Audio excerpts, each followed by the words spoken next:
Nè cái lối châu chùa thế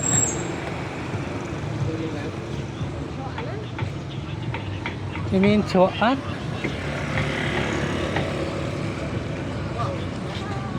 nè mình chùa hả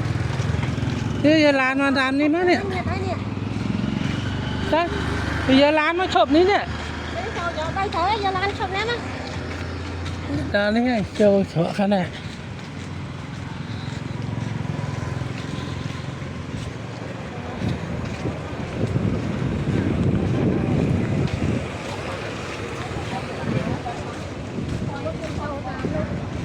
đó lại cái bật chọn nó cái thơ bon này đó lại vậy cái chụp này xua cái nữa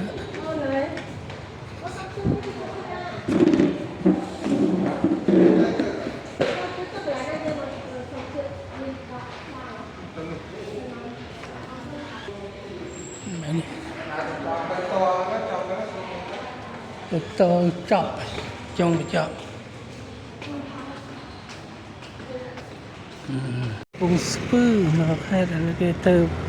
bồn tàng tì po lúc lớp tập hoa là một cái xuồng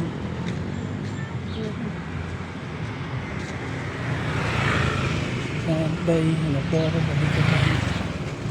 admin pleu ấy biết bắt ở hải hả